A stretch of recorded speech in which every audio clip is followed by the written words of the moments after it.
My YouTube channel के coaching classes. Students, हम discuss कर रहे थे क्लास 12th की मैथमेटिक्स का पहला चैप्टर जिसका नाम है संबंध एवं फलन, रिलेशंस एंड फंक्शंस। तो ये कक्षा 12 की गणित का संबंध एवं फलन यानी कि पहले लेसन से वीडियो बनाया जा रहा है। और पहले वीडियो में हमने आपको तीनों संबंध के बारे में बेसिक नॉलेज बता दिया था। आज हम स्वतुल्य संबंध के बारे में डिटेल से जानेंगे। स्वतुल्य संबंध की परिभाषा क्या होती है कि यदि ए मतलब समुच्चय, यदि ए एक परिमित समुच्चय है, ए क्या है? परिमित समुच्चय है और संबंध आर है, तो a belong to R for every a क्या है? अवयव है ए का, यानी ए बिलोंग टू ए। अब यहाँ पर ये क्या है? इसको कहते हैं भुज, इसको कहते हैं कोटि। तो स्वतुल्य संबंध में एक चीज समझ में आती है कि स्वतुल्य संबंध में जितना भुज होगा कोटि भी उतनी ही होगी, जितना भुज होगा कोटि भी उतनी ही होगी। अगर भुज है 13 तो कोटि भी होगी 13। यहाँ से आप समझ सकते हैं कि ये और ये दोनों पद एक दूसरे के क्या होते हैं? बराबर होते हैं। यही स्वतुल्य संबंध का नियम कहता है। अब बात करते हैं कि एक एग्जाम्पल लेके हम आपको समझाते हैं तो समझ में ज़्यादा आएगा। तो जैसे कि हम मान लेते हैं, इसे एक और चीज़ यहाँ पे समझनी है कि ये परिमित समुच्चय और अपरिमित समुच्चय क्या होता है। तो जरा यहाँ से हम देख लेंगे। जैसे कि आपके पास ये समुच्चय दिया है, तो ये क्या है? परिमित है। इसको क्या बोलेंगे? परिमित समुच्चय। ये आपका परिमित समुच्चय है। अगर हम कहें कि a इज इक्वल टू दिया है 1 2 3 डॉट डॉट डॉट और ये कहाँ तक गया है पता नहीं, 100 यहाँ पर मान लो लिखा है। तो ये देखो लगातार चलते जा रहा है। जो लगातार चलते जाए उसको कहते हैं अपरिमित। क्या कहते हैं? अपरिमित।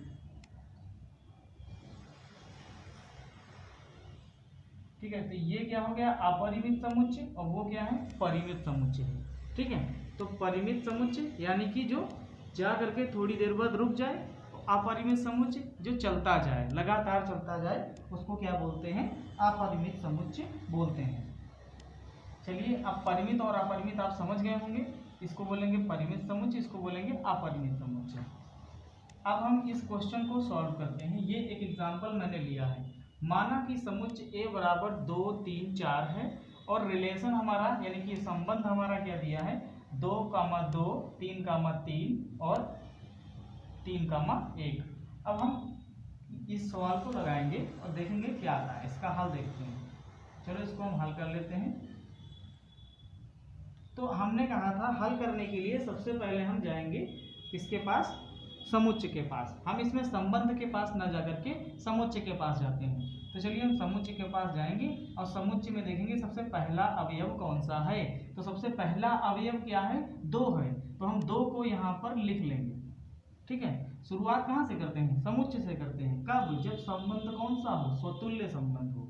अगर स्वतुल्य संबंध चेक करने को बोल रहा है तो शुरुआत हम समुच्चय से करेंगे, संबंध से नहीं करेंगे। ठीक है, संबंध से करेंगे जब सममित पूछेगा तो वो आगे हम आपको बताएंगे। चलिए, तो यहाँ पर हम सबसे पहले ये वाला लिख लेते हैं। अब 2 आपने लिख लिया, 2 यहाँ पर लिख लिया। अब 2 कामा आगे क्या लिखें? क्वेश्चन मार्क की जगह पे, इसकी जगह पे क्या लिखेंगे? तो इसके लिए हमने बताया कि स्वतुल्य संबंध में जितना भुज होगा उतनी ही कोटि होगी, यानी कि भुज कामा कोटि। तो क्या होगी? भुज बराबर कोटि होता है। जितना भुज होगा कोटि उतनी ही होगी।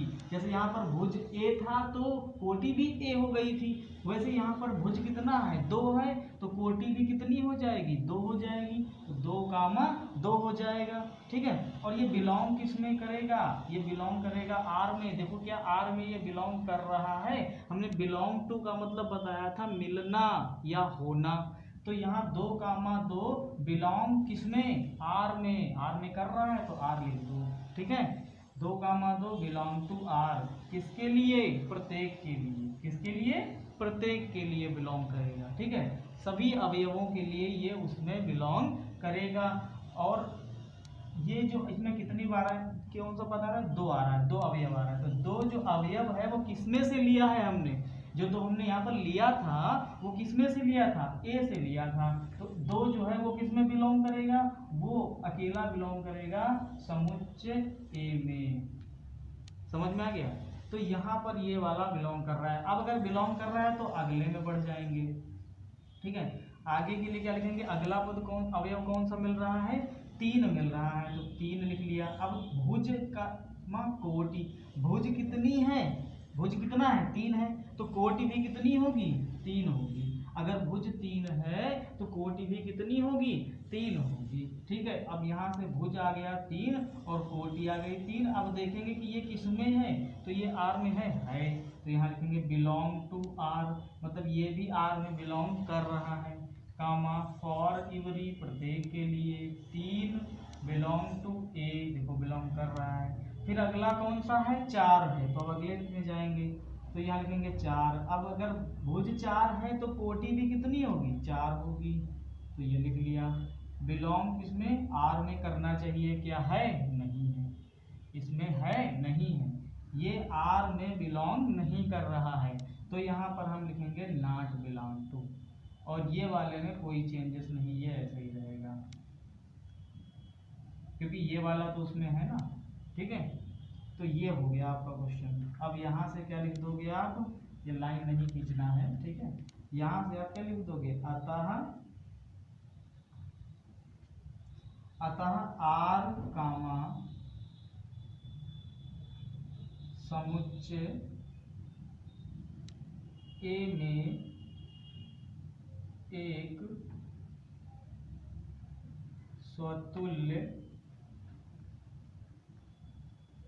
संबंध नहीं है। ये जो है यहाँ पर जो आर है वो ए में एक स्वतुल्य संबंध नहीं है। समझ में आ गया। अगर ये समझ में आ गया होगा तो हम आगे स्टार्ट करते हैं सममित संबंध। अब हम बात करेंगे सममित संबंध के बारे में। तो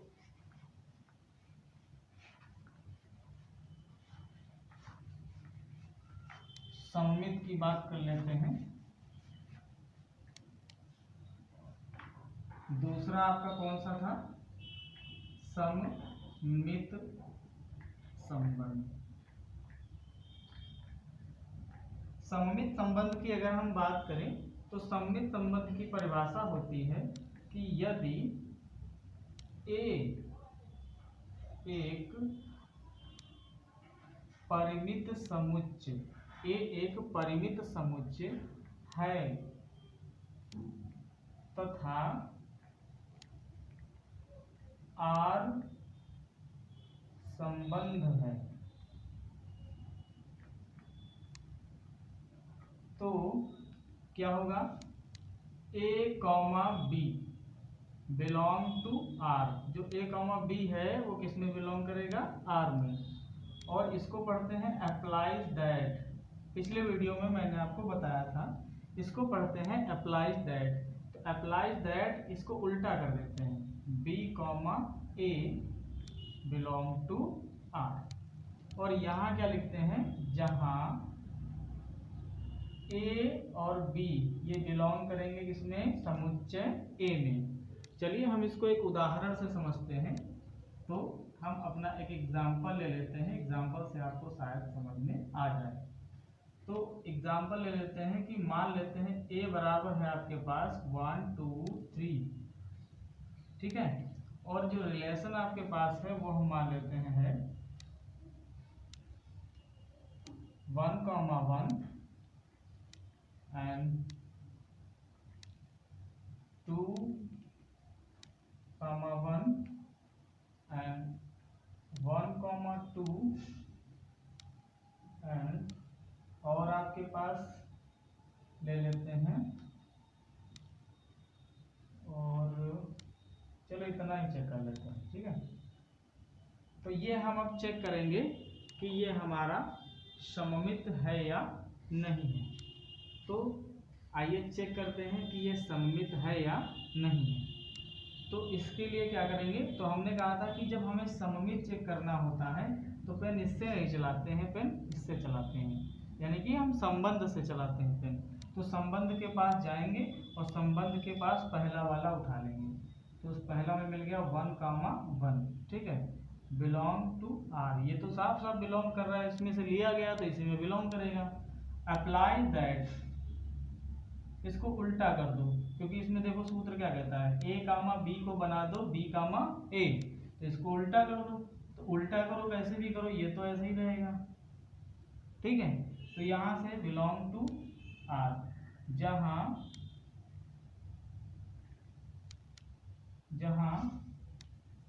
1 बिलोंग टू ए, 1 जो है किसमें बिलोंग कर रहा है, ए में बिलोंग कर रहा है, ठीक है। इसके बाद में हम देखते हैं कि अगला वाला उठा लेते हैं, जो क्या है हमारा 2,1 है, बिलोंग टू आर, ठीक है। और इसके बाद में अप्लाई दैट, ये यहाँ बिलोंग करेगा क्योंकि 1,1 उसमें है, ठीक है। तो अब इसको पलट दो, 2,1 है, इसको 1,2 बनाओ, ठीक है, 2,1 को 1,2 इधर का उधर कर दो, तो ये हो जाएगा 1,2 बिलोंग टू आर। क्या ये इसमें बिलोंग कर रहा है, हाँ ये बिलोंग कर रहा है, तो ये भी हो जाएगा जहां 1 और 2, आपकी बार 2 संख्या आ गई, पिछली बार एक ही थी केवल 1, इस बार 2 संख्या आ गई, तो यहाँ 2 लिखोगे, 1,2 बिलोंग टू ए। अब कोई इसमें युग्म बचा है, अभी एक बचा है ये वाला, ठीक है, तो ये वाला भी उठा के चेक करेंगे, 1,2 belong to R, apply that, इसको पलट देंगे तो ये हो जाएगा 2,1 बिलोंग टू आर, जहां 1, इस बार 2 और 1 लिख लेते हैं, 2, यहाँ ब्रैकेट नहीं लगाएंगे, जहां 2,1 बिलोंग टू ए, यानी कि जो 2 और 1 है ये किसमें है, ए में है, तो ए में तो है ये दिख ही रहे हैं, ठीक है। तो यहाँ से आप समझ सकते हैं कि अब उसमें कोई भी युग्म नहीं बचा है, ठीक है। तो अब जितने युग्म थे उतनी लाइनें हमारी लिख गई हैं, और ये सब में संबंध को सारे संबंधों में क्या है, मिल रहा है, ठीक है। इस वजह से क्या होगा, हम लिख देंगे अतः आर कामा समुच्चय ए में एक सममित संबंध है, ठीक है दोस्तों, ये आप समझ गए होंगे। अगर चाहें तो इसका स्क्रीनशॉट ले लीजिए या वीडियो पॉज करके इसे आप नोट कर लीजिए। इसके बाद में हम देखते हैं अगला एग्जाम्पल। अगला एग्जाम्पल क्या कहता है, अगर हम ये काम करें कि यहाँ से ये वाला हटा करके हम इसकी जगह पे कर दें 1,3, तो इसके साथ में क्या होगा देख लेते हैं। तो बाकी हम यही रखते हैं, बस क्या करते हैं 1,3 कर देते हैं। तो देखो अगर इसे 1,3 कर देंगे तो ये वाला प्रोसेस भी ऐसे ही रहेगा, ये वाला प्रोसेस भी ऐसे ही रहेगा, बस क्या है इस बार हम जब लेंगे 1,3 बिलोंग टू आर, तो क्या पलट के हो जाएगा ये, तो ये इसको पलटेंगे तो ये पलट करके हो जाएगा 3,1 बिलोंग टू आर, जहां 1,3 बिलोंग टू ए। लेकिन क्या ये 3,1 इसमें बिलोंग करेगा, है इसमें कहीं 3,1 इसमें है नहीं है, तो हम इसको क्या करेंगे नॉट बिलोंग टू, और यहाँ से नॉट बिलोंग टू हो गया तो हम लिखेंगे अतः आर कामा समुच्चय ए में एक सममित संबंध नहीं है। क्या लिखेंगे, ये सममित संबंध नहीं है।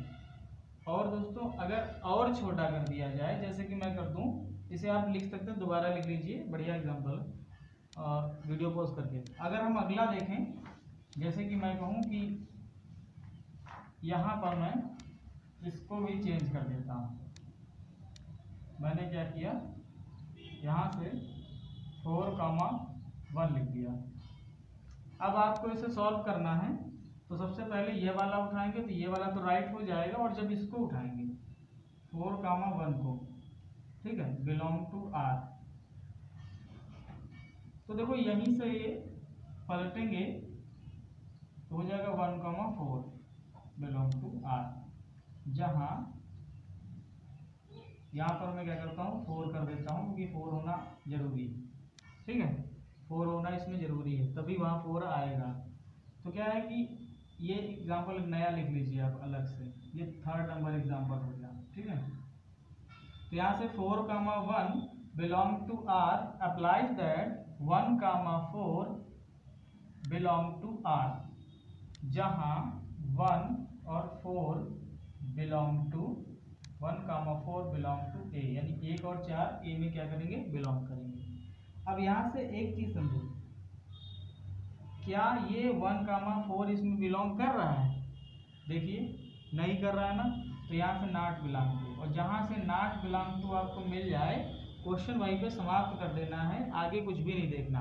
जैसे कि मान लो यहाँ पर अभी दिया होता है, इसमें मान लो इसमें दिया होता है 3, 1, ठीक है, या फिर दिया होता है यहाँ पर 2, 3, इस तरीके से दिए होते हैं, हमें इनसे कोई मतलब नहीं है, ये जो एक्स्ट्रा है इनसे हमें कोई लेना देना नहीं है, हमें इसी पे चेक किया तो यहीं से नॉट बिलोंग टू मिल गया, जहां से नॉट बिलोंग टू मिल जाए वहीं पे शुरू कर दो। अतः आर कामा समुच्चय ए में एक सममित संबंध नहीं है, ठीक है दोस्तों। तो फ्रेंड्स आज आपने जाना कक्षा 12 की गणित के पहले चैप्टर का संबंध एवं फलन का सममित संबंध, स्वतुल्य संबंध और सममित संबंध, आपने 2 संबंध जान लिए हैं, और एक संबंध बचा है जिसे कहते हैं संक्रामक संबंध, और संक्रामक संबंध हम अगले वीडियो में देखेंगे। तब तक के लिए नमस्कार। वीडियो अच्छा लगा हो तो वीडियो को लाइक कीजिए और ज़्यादा से ज़्यादा शेयर कीजिए, और चैनल को सब्सक्राइब करना मत भूलिए। Thanks for watching my video.